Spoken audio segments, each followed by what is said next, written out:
Hay una parte bien interesante que del doctor Ricardo Sodi, magistrado del Tribunal Superior de Justicia del Estado de México, hasta ahora.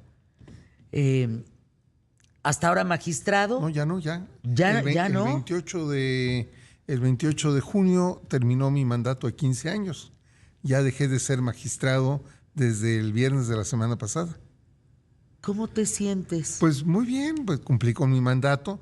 Prácticamente fue la última generación de magistrados del Estado de México que cumplió un mandato completo de 15 años. Ya después pues ya no será igual porque vendrán los temas electorales. Pero muy bien, fuimos una generación de 15 magistrados. ¿15? Que ingresamos en el 2010 y que ahora terminamos completos nuestros 15 años de mandato como magistrados. ¿Qué aprendiste? Muy contento. Una experiencia maravillosa porque yo era un abogado litigante.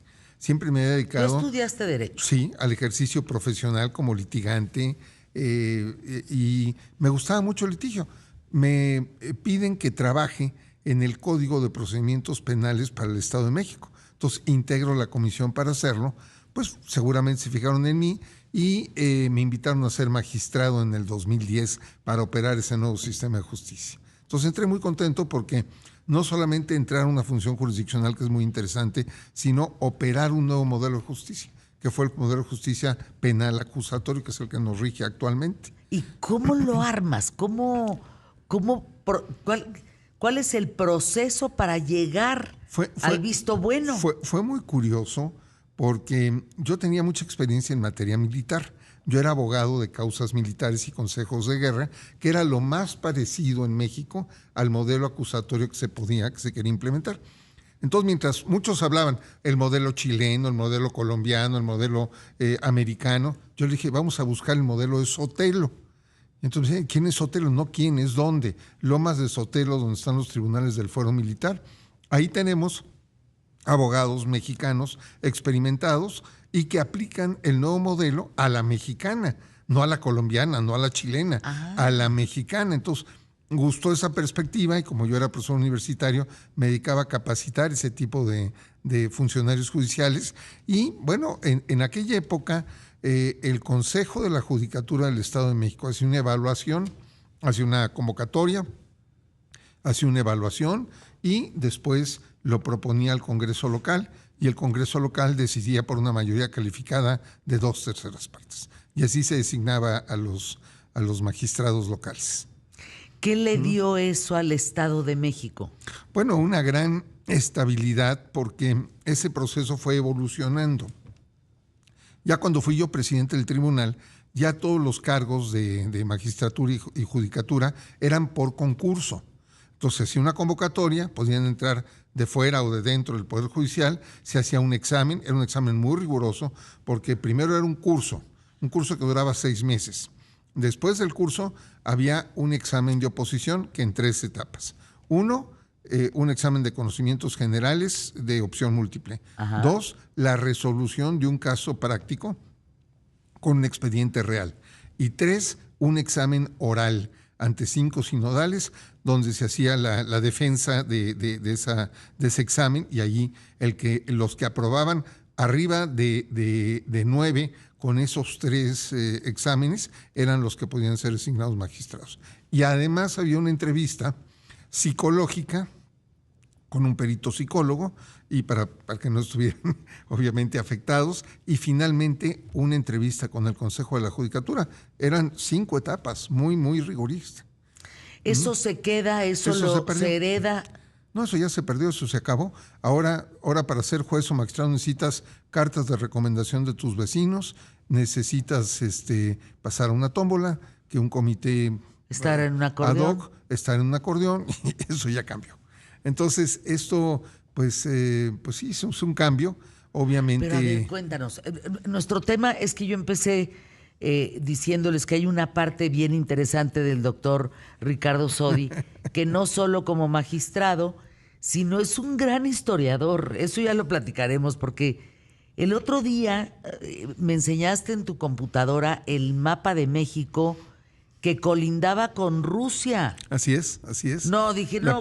La parte del Oregón, que era terrenos disputados, y México hizo un convenio de límites de amistad con Rusia en 1828. Entonces, muchos datos que vamos a compartir, pero Sí. me interesa mucho esta parte en donde ya no eres magistrado desde Sí.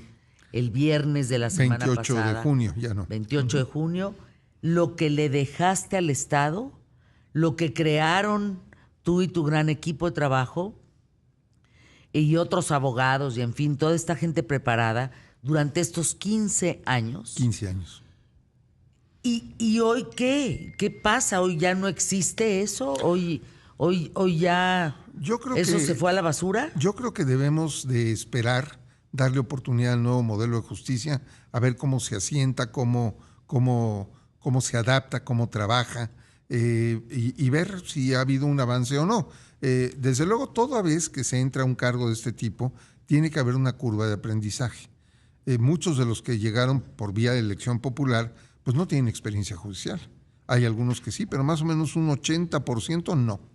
Entonces, los que llegan sin experiencia judicial van a tener que aprender el oficio, van a tener que aprender el ejercicio de la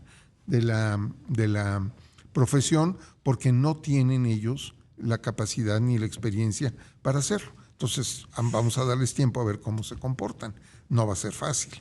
No. Te digo yo que cuando formaba yo jueces, lo más difícil es formar jueces. Magistrados no tanto, pero jueces sí. ¿Por qué? Por una razón. Mira, un juez tiene que saber expresarse en público, porque todas las audiencias son públicas. Entonces tiene que tener capacidad de expresión oral. Segundo, tiene que tener un control de la audiencia, porque vienen las partes y los abogados son rijosos, los abogados son fuertes, son peleoneros, saben su oficio, y obviamente ponen al juez en jaque. Entonces el juez tiene que saber manejar la audiencia. 3, tienen que conocer muy bien el expediente, porque todo es en el momento. Y 4, por si fuera poco, hasta tienen que saber derecho, porque si no se nota mucho. Un juez que no sabe bien, que no conoce bien el derecho, que no conoce bien la ley, que no conoce bien los criterios de jurisprudencia, está condenado a ser ridículos enfrente de todos, y además grabado.